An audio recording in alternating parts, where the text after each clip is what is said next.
제1 3세가 알게 된 한국은 후진국이라는 잔혹한 현실. 일본 매체마다 혐한을 유발하는 기고문을 전문적으로 작성하는 필진이 있습니다.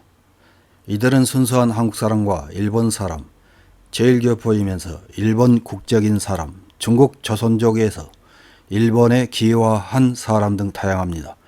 이 중에는 한국에 거주한 경험이 전혀 없지만 작성한 기고문은 마치 한국에 오랫동안 거주한 것처럼 우리 사회 곳곳에서 벌어지는 다양한 현상들을 과장되게 부풀려서 혐한을 유도합니다. 그런 기고문 중 서울에서 활동한다는 제1교포 3세가 작성한 기사 하나를 확인해 보겠습니다. 8월 11일 겐다이 비즈니스라는 매체에 실린 제1 3세인 내가 선진국인 일본에서 이주해 알게 된 한국은 후진국이라는 잔혹한 현실이라는 제목의 기사입니다. 위안부 문제가 떠오른 것은 1990년대, 징용 문제는 2000년 초다. 한국에 50년 이상 불법 점거되고 있는 독도 문제도 일부 사람 이외에는 별로 관심을 갖지 않았던 것 같다. 그것이 한국의 문재인 정권이 위안부 합의를 뒤집고 징용 문제도 다시 클로즈업 하기 시작하면서 한일 관계는 점점 나빠졌다. 그전까지는 1년에 약 800만 명이 방일하던 한국인도 격감했고 한국에서는 반일 보도, 일본에서는 혐한 보도가 늘어난 것이다. 필자의 경우 이미 한국에 10년 정도 살지만 제1에 있어서 한국은 실제로 어떤 나라일까? 과연 일본보다 살기 좋은 것일까? 우선 필자가 한일을 오가던 2009년경 한국은 세계 선진국으로서의 어필을 최대한 하고 있었다. 일본에서 들을 수 있는 한국의 정보는 일본과 다름없이 살기 좋은 이미지였다. 그러나 비즈니스로 며칠 처제하는 동안은 느껴지지 않았지만 실제로 한국에 주거를 두고 본격적으로 살기 시작하면서 일본과는 비교할 수 없는 후진국이라는 것을 알았다. 우선 길거리이지만 멀리서 보면 훌륭하고 깨끗하게 보여도 실제로는 더러운 장면을 많이 만났다.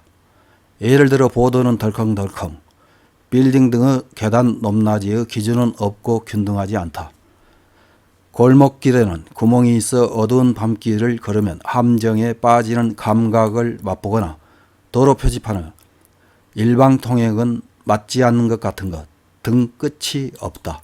그런 한국을 나는 방한하는 일본인에게 영화 세트 실속 없는 나라라고 설명을 한다.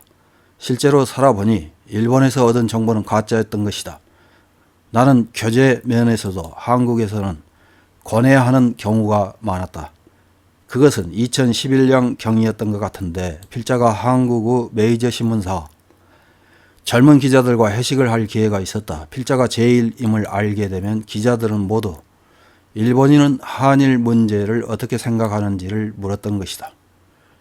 나는 일본인은 별로 흥미를 갖지 않는 것이 아닐까라고 말한 다음 스스로의 견해로서 1965년 기본조약 이후 몇 차례나 일본은 공식적으로 사과를 한 것과 징용훈 옹고가 한국 좌파 변호사 단체인 민변의 유도로 일어나고 있는 문제임을 설명하자 거기에 필자의 견해라는 전제가 없어져 일본 대비판이 되었다.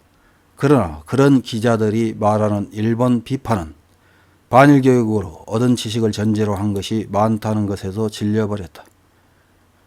요즘 시대 스마트폰으로 구글링하면 어떤 정보도 사실 확인할 수 있어서 즉시 조사하면 알 수 있는 사실조차 틀린 기자가 있었던 데는 질렸다. 당연히 기자들의 사실 오인에 대해서는 논파할 수 있지만 결국 그들은 형편이 나빠지자 조선 왕조 시대의 이야기까지 거슬러 올라가 유야무야해 버렸다. 이런 기사를 읽은 일본 네티즌들은 어떤 댓글을 달았는지 몇 개 확인해보고 마치겠습니다. 첫 번째 댓글입니다. 아는 한국인은 일본에서 살면 한국으로 돌아가고 싶지 않다고 한다.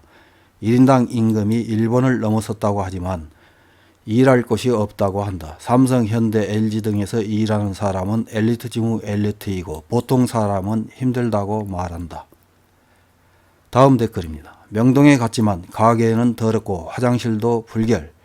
기사처럼 도로도 울퉁불퉁했습니다. 횡단보도는 있지만 파란불 시간이 매우 짧고 몇 초 만에 전멸이 시작되어 버립니다.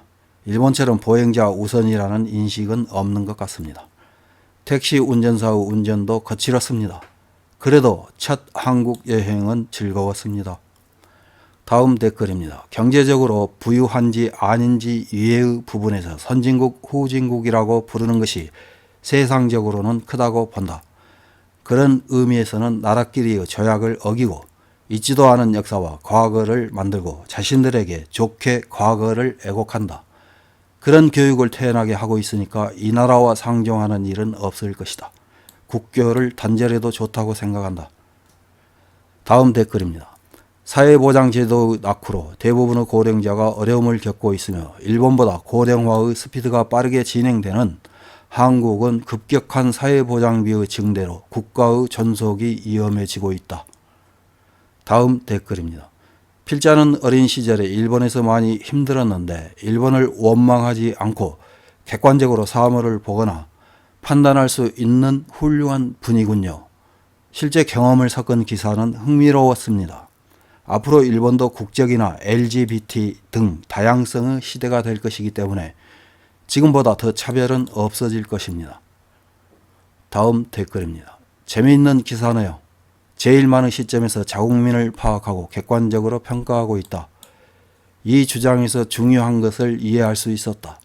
그것은 반일 교육이 원점이라는 것이다. 무엇이든 교육은 중요한 것이라고 생각하고 그 나라의 발전은 교육에 있다. 이상입니다.